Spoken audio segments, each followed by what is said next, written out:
Hello guys, welcome back to the channel. It's Anthony, your professional yapper, and I'm sorry, this video took me forever to make.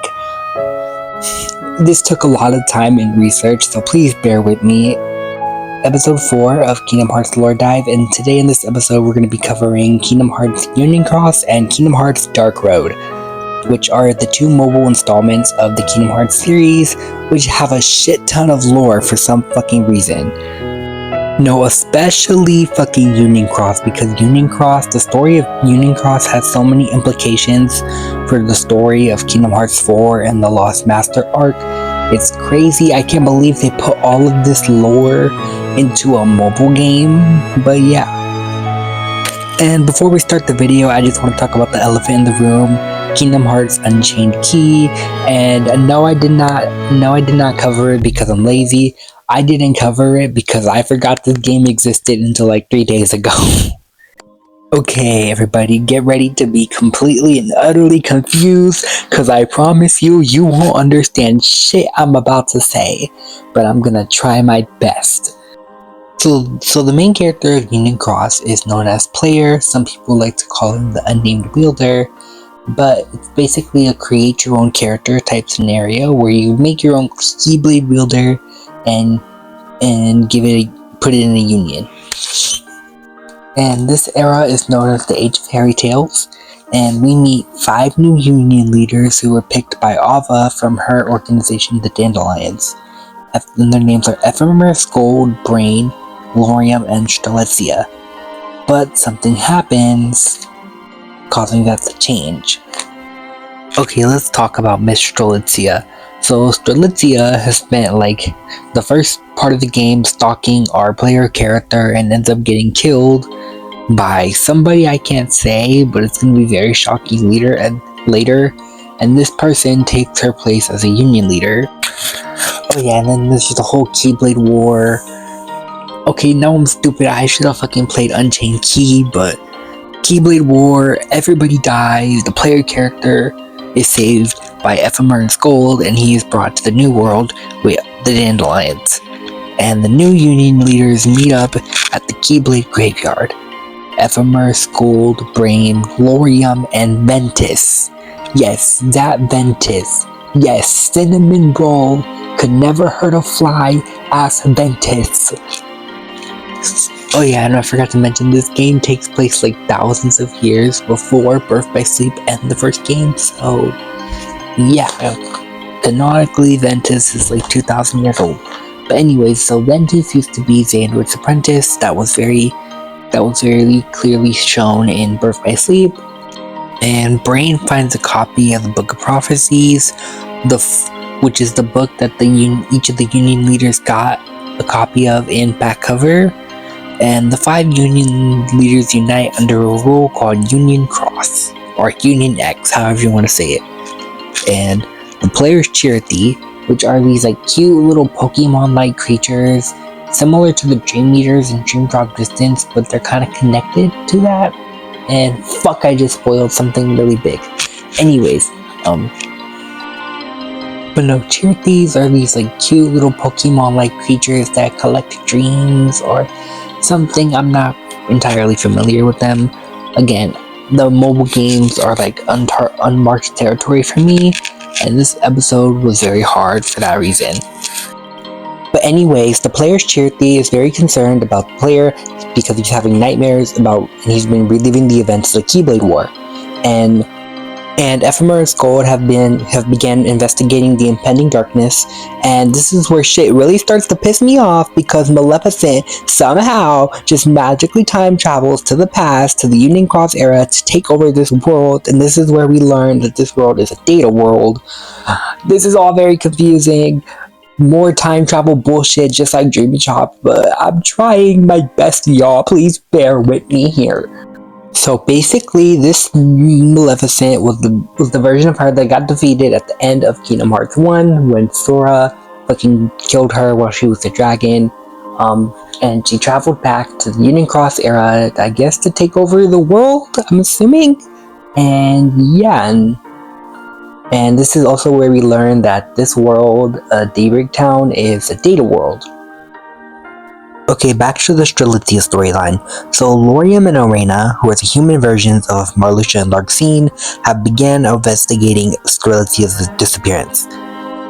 And Lauriam ends up confronting Maleficent and she escapes, and glitches have been happening in Daybreak Town. And I skipped over a lot of stuff, but the basic gist is Maleficent is trying to go back to the future, and there is a real world and a data world, and a lot of stuff after the Keyblade War. Yeah, like it's a lot, but I'm trying my best. And Brain actually discovers that the glitches are an effect of the datascape being connected to a data world. And this is where we learn the craziest part of the plot. Ventus killed Strelitzia. Yes, little cinnamon roll. Yes, sweet little Ventus killed Strelitzia. And Ventus was possessed by the darkness and took her place as a union leader. And then was possessed by one of the 13 true darknesses with no form. And this is also where we learn about the life pods made for the 7 lights, and we see a girl who looks a lot like Strelitzia in a white coat. Okay, so the Union leaders, Player, and Arena enter the lifeboat room and only find 5 pods remaining. Lauriam, Ventus, Arena, and Brain each take a life pod, and Brain gives his Keyblade and the Book of Prophecies to Ephemer. The Master of Masters planned to have himself, Luxu, and the Foretellers to host 7 of the 13 most powerful darknesses. The other 5 would be hosted by the Union leaders, and the last one would be sealed in the data world. And the Master set this plan in motion in hopes that they would have hearts strong enough to defeat the darkness once and for all.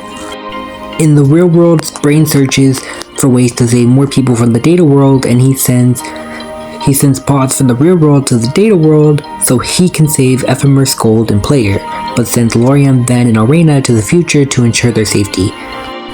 And Luxu informs Brain that everyone in the data world will be lost, and in the data world, Ephemer, Scold, and Player are approached by 4 darknesses looking for a gate, and Player attacks Ephemer and calls him a fool and revealed that his heart is consumed by darkness.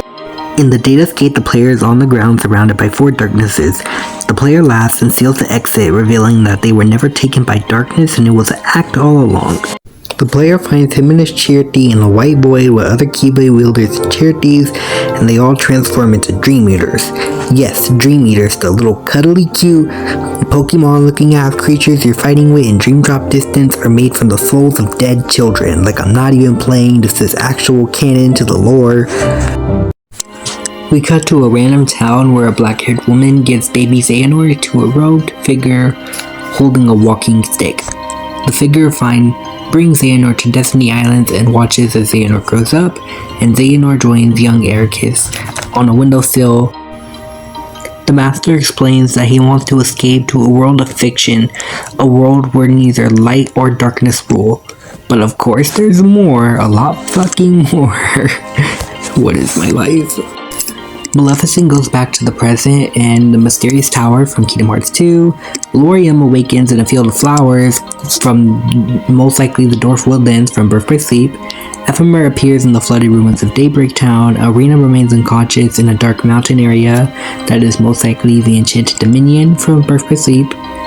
Ventus is unconscious in the Keyblade Graveyard, and Luxu drags a black box through the Keyblade Graveyard. He takes off his hood, revealing himself as Brain.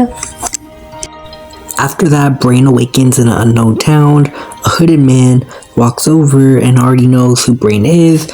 Brain meets a man named Sigurd, and Brain sees a statue. Sigurd explains that it is the Keyblade Master and founder of this town, known as Skala Ed Kylum, Master Ephemer.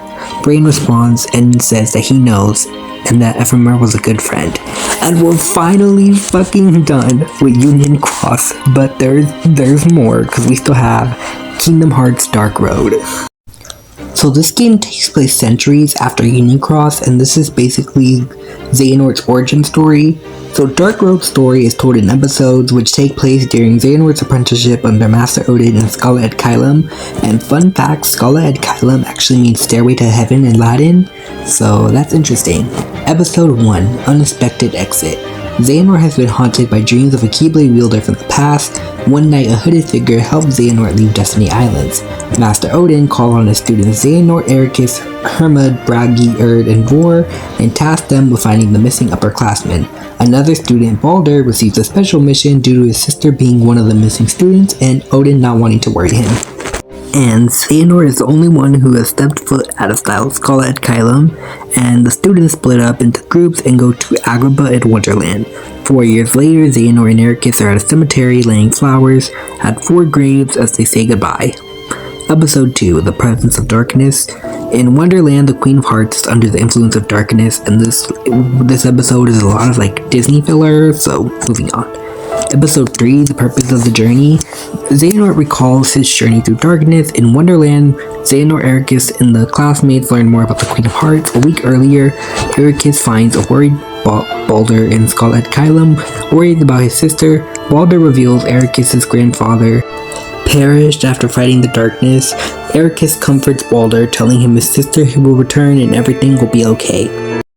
Episode 4, Cruel Clues. A year later, during a game of Abba and Alter, Ericus and Xehanort have a conversation about the Lost Masters, and yes, this will be important later.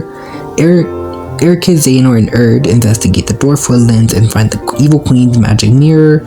64 years later, Xehanort returns to the magic mirror and asks it about the people in his dreams, and the mirror tells him that they do exist and their time just hasn't come yet. Xehanort sets off to the Keyblade Graveyard. Episode 5, The Key to the Order of All Worlds. 54 years in the future, Xehanort visits Ericus in the Land of Departure. Xehanort reveals his plan to forge the X-Blade, or Keyblade, and 7 years later, Master Ericus and Xehanort have clashed once again, and there's a lot of time jumping in this game. We keep going back and forth and back and forth and back and forth, and it's very confusing. And back at Scholar at Kylam, the students are now divided. Ericus is angry, Vor left them to join Vidar, and Vidar is one of the upperclassmen who they were looking for, and I guess they found, and I just forgot about, because I am so lost and confused. And at Beast Castle, Xehanort, Hermod, and Erd discover that the Beast Enchanted Rose has been stolen by 2 upperclassmen.